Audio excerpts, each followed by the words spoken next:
అంతగా ఆలోచించాలి? నీ యొక్క మానసిక స్థితిని ఎందుకు నువ్వు ఇంత క్షోభ పెట్టుకోవాలి?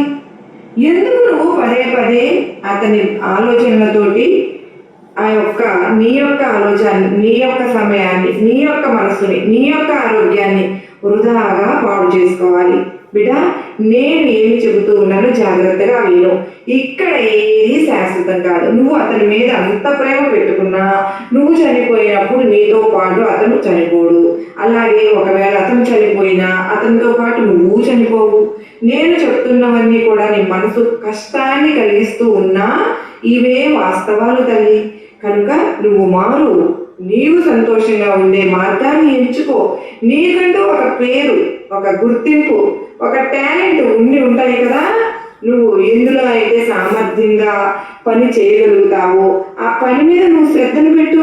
నువ్వు ఆరోగ్యాన్ని అనవసరంగా ఆలోచనలతోటి పాడు చేసుకుంటూ ఉన్నావు. ఎప్పుడైతే నువ్వు సంతోషంగా సగం బలం అని తెలుసుకోగలుగుతావో నీకున్నటువంటి అనారోగ్య సమస్యలన్నీ కూడా తగ్గిపోతాయి. నువ్వు ఏది చేయలేకపోయినా సరే పర్వాలేదమ్మా. నువ్వు డబ్బు సంపాదించకపోయినా కూడా పర్వాలేదు. నువ్వు ఇంట్లో అన్నీ కూడా చక్కదిద్దుకుని చక్కగా తెచ్చినవి వండి పెట్టుకుని నువ్వు దేనికోసం ఆశపడకుండా, దేనికోసము అతనితో కొట్లాడకుండా ఈ రోజు నుంచి ప్రశాంతంగా బ్రతకడం నేర్చుకో. బిడ్డ, ₹1,00,00,000 ఉన్నవాడు కూడా ఏదో ఒక అనారోగ్య సమస్యతో బాధపడుతూ ఉంటాడు. ఈ భూమి మీద ఉండే ప్రతి జీవికి కూడా, ప్రతి ఒక్కరికి కూడా ఏదో ఒక సమస్య ఉంటుంది. అలాగే నీకు కూడా ఒక సమస్య ఉంది. ఈ సమస్య జీవితం అని చెప్పి అనుకోకూడదు. ఒక తెల్లటి కాగితం మీద ఒక పెన్నుతోటి ఇంకు చుక్క పెడితే మనిషి దృష్టి అంతా కూడా నల్లటి చుక్క మీదే పడుతుంది. కానీ చుట్టూతా ఉండే ఈ తెల్లదనం గురించి ఎవ్వరూ ఆలోచించరు. కానీ నువ్వు ఆలోచించు. ఈ యొక్క చుట్టూ ఉండే ఆ తెల్లదనం అంతా చాలా స్థలాన్ని ఆక్రమించుకొని ఉంటుంది. ఆ స్థలంలో నువ్వు ఎంత సంతోషంగా బ్రతకవచ్చో, ఎంత ఆనందంగా బ్రతకవచ్చో.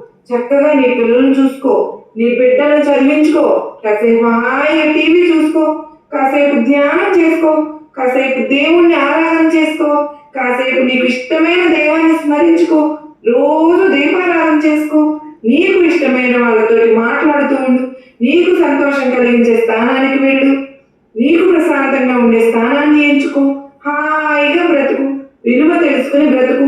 అతనే నీ జీవితం కాదు తల్లి. ఖచ్చితంగా నీకు మంచి రోజులు వస్తాయి. కానీ నీ భర్త గురించి నువ్వు ఈ రహస్యాన్ని తెలుసుకుని తీరాలమ్మా. అదేంటో తెలుసా? నీ